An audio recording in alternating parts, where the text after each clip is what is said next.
Warwickshire go into the final day of their crucial LV County Championship match with Somerset in Taunton, holding all the aces after they made steady progress with the bat on the penultimate day, where Varun Chopra rediscovered his 4-day form with the first ton of the summer.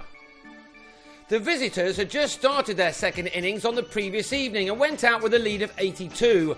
9 runs had been added to that when Ian Westwood was squared up by Lewis Gregory and caught by Marcus Trescothick. Alfonso Thomas then had Will Porterfield taken behind as Somerset looked to turn this game around, Warwickshire starting the day badly to slip to 15 for 2.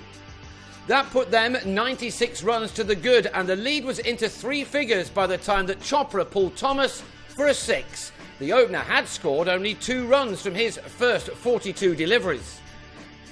Peter Trigo then delivered a great little spell to Jonathan Trott, who nicked off on 14 to make this a very even contest again. Somerset were excellent with the ball in the morning, and Chopra, who loves batting at this ground, had to be at his best. That he was, as he survived the first 35 overs in making 32, as Warwickshire extended their lead by 77 runs by the time the lunch break arrived. Soon after the restart, Sam Hain edged Thomas to Trigo as Somerset continued to prevent their opponents from getting too far ahead.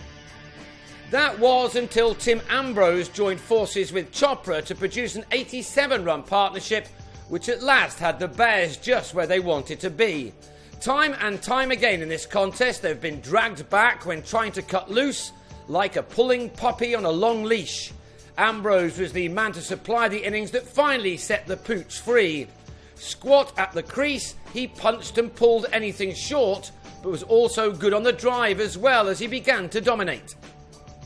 Chopra was happy to go about his business in a calm and unflustered manner, knowing the importance of his innings. His 50, just his 4th in 22 championship knocks, arrived off his 145th delivery, with back-to-back boundaries off Craig Overton, which took his tally of 4s to 5. Ambrose got to his half-century off 73 balls as he went after Trigo, smashing him for 3 4s in the same over. Ambrose was supplying just the knock his side were after. His boundary tally was now up to 10. He was out moments later though for 54 as Johan Myberg was handed the ball and got his man with his 4th delivery, Tom Abel with the catch at short leg. The lead now stood at 250 and the game was probably taken out of reach by Ricky Clark on his arrival at the crease. He was the latest to be dropped after making only a single, and he certainly made the most of that life as after a brief time spent bedding himself in, he played some excellent shots, taking advantage of some hittable balls delivered to him by Myberg and George Dockrell. It's unlikely that Warwickshire's spinner Jitan Patel will be so generous on the final day of this game.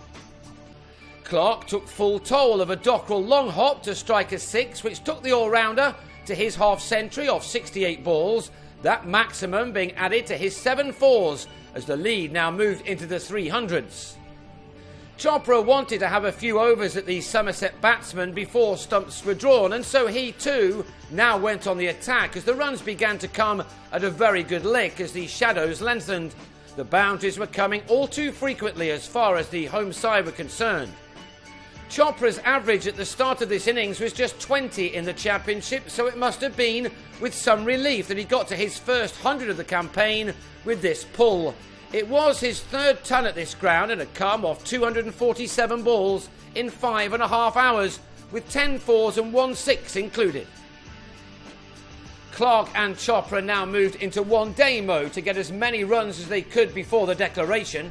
Chopra may already have had enough on the board, but history tells us that over the years, pitches at Taunton have eased on the last day, and so he wanted to be absolutely certain he had what was required, so he could also attack as much as possible on the last day, giving Patel some attacking fields.